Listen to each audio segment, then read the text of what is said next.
پاکستان کے حوالے سے اس وقت سب سے بڑا سوال یہ ہے کہ کیا ہماری کوئی خارجہ پالیسی ہے، خاص طور پر اگر افغان تناظر میں دیکھیں۔ ہم کوئی 4 دہائی سے افغانستان کے سبب سفر کر رہے ہیں۔ پہلے ہم 80 کی دہائی اور پھر 90 کی دہائی میں جب سوویت آئے تو ہم فور فرنٹ پر ان افغانوں کے لیے لڑے، ہزاروں ہمارے شہید ہوئے، فوجی اور عام لوگ۔ پھر ہیروئن آئی، پھر کلاشنکوف آیا، اور پھر آپ نے دیکھا ہوگا کہ جب نام نہاد افغان مجاہدین یہاں پر آئے تو انہوں نے اتنا ایک دوسرے کا خون بہایا، کتنا روسیوں نے نہیں بہایا ہوگا۔ اور پھر ایک بار وہاں سے مہاجرین کا انخلا یعنی نقل مکانی پاکستان ہوئی۔ اس وقت بھی ہمارے پاس 28 لاکھ، جی ہاں 28 لاکھ افغان مہاجرین موجود ہیں، جن میں 14 لاکھ رجسٹرڈ اور 14 لاکھ غیر رجسٹرڈ ہیں۔ ان کی تیسری جنریشن ہم پر بوجھ ہے، اور اس سب کے باوجود کہ ہم نے افغانستان کے لیے سب کچھ کیا، جو بھی کابل میں حکومت میں بیٹھتا ہے، چلیں اس کا تو ایک روایتی دشمنی ہے اور اس کا سبب انڈیا بھی ہے کہ جو دہلی میں اس کے اسٹیک پر ہے۔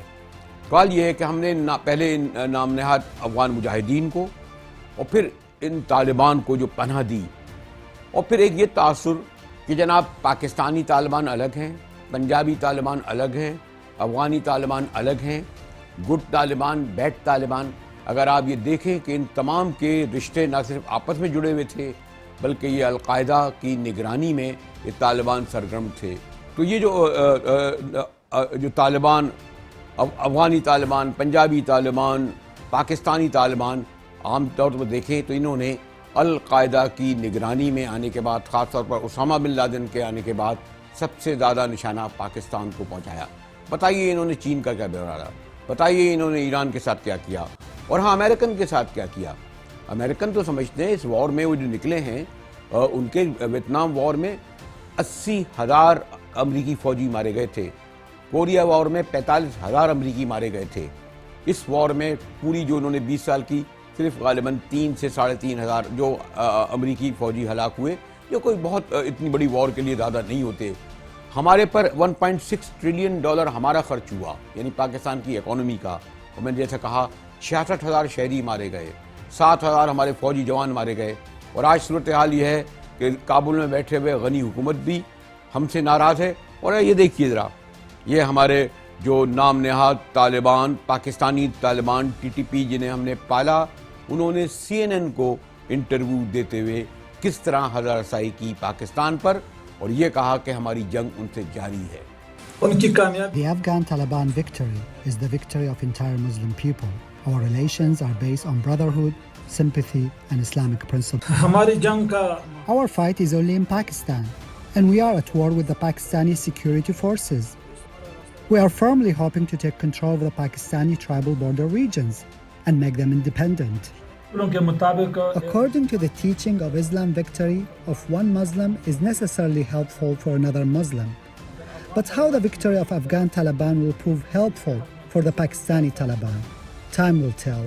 سنا آپ نے، یہ نام نہاد طالبان کے ایک رہنما جو خود کو محسود کہلاتے ہیں، یہی خیالات دوحہ میں بیٹھے طالبان کے بھی ہیں، وہ بھی ہم سے کوئی خوش نہیں ہیں۔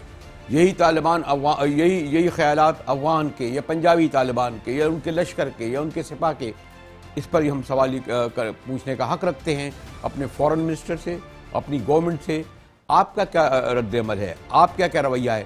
اتنی بڑے بیانیے کے باوجود آپ نے ان کو جواب دیا؟ اور ہم نے یہ جو ابھی رہا کیے ان کے جو 48 افغان فوجی آ گئے تھے اور ان سے بڑے خوش اخلاقی سے ہم پیش آئے، واپس انہوں نے ماننے سے انکار کر دیا کہ افغان فوجی ہی نہیں ہیں۔ اس ساری صورتحال کو پیش نظر رکھتے ہوئے جو آنے والے دن ہیں وہ ایک نئی ریجنل وار کی دعوت دے رہے ہیں، یعنی امریکی فوجی ضرور نکلے ہیں۔ میں زور دے کر آپ سے کہوں گا، امریکہ کابل سے، افغانستان سے نہیں نکلا ہے۔ اس کا یہ انٹرسٹ ہے کہ اس جگہ کو چھوڑ کر جہاں خانہ جنگی لازمی طور پر ہونی ہے، خونریزی لازمی طور پر ہونی ہے، اور آپ جتنی بھی باڑیں لگا لیں، آپ کہتے ہیں 90% باڑ لگا دی ہمارے وزیر داخلہ شیخ رشید احمد صاحب، ان کو آپ کیا بندوق لے کے بیٹھ جائیں گے؟ ابھی سے جو ہے صرف قندھار سے ہے کہ جی 40,000 مہاجرین جو ہے اب چمن کی طرف بڑھ رہے ہیں۔ 4 سے 7 لاکھ کے بارے میں کہا جا رہا ہے کہ وہ تورخم کے راستے آئیں گے. اور یہ جو پورس بارڈر ہے، اور میں عام طور پر یہ کہتا ہوں، لوگ کوئٹہ گئے نہیں ہیں، بلوچستان پہ بات کرتے ہیں، پشاور گئے نہیں، ڈیولینڈ پہ بات کرتے ہیں. اور میں نے ایک طالب علم کی حیثیت سے سن 80 سے افغانستان کی جگہوں کو دیکھا ہے، یہ بارڈر کبھی بند نہیں ہوا آنے اور جانے والوں پر. عام طور پر ہی 50,000 افغانی ادھر سے ادھر جاتے ہیں. مقصد یہ کہ ایک بار پھر یہ آنے والی جنگ مہاجرین کی صورت پر تو ہم پر ملبہ گرائے گی، اور وہاں جو خانہ جنگی ہوگی اس میں پھر ازبکستان ہو، تہران ہو، چائنا ہو، اور اس طرح امریکہ ایک بڑا گیم کھیل رہا ہے. وہاں سے خود کو یہ کہہ کر کے ہم نکل گئے، لیکن اس جگہ کو ایک آپ جسے کہہ سکتے ہیں کہ خوفناک خانہ جنگی میں افغانستان کو جھونک کر اس ریجن کو ڈی سٹیبلائز کر رہا ہے اپنے مقاصد کے لیے. اس طرح وہ ایران پر بھی دباؤ ڈالے گا، بڑھتے ہوئے چین کو جو اس کی معیشت بھی بڑھ رہی ہے اور اس کا اثر و رسوخ بھی، اور پھر سینٹرل ایشیا کے ممالک، اور ہاں پاکستان جیسے میں نے کہا 40 سال سے سفر کر رہا ہے اس افغانستان کے سبب. اس کا سفر یہ جاری رہے گا، اور ہماری وزارت خارجہ اور ہماری حکومت کی لگتا ہے اس حوالے سے کوئی پالیسی ہی نہیں ہے.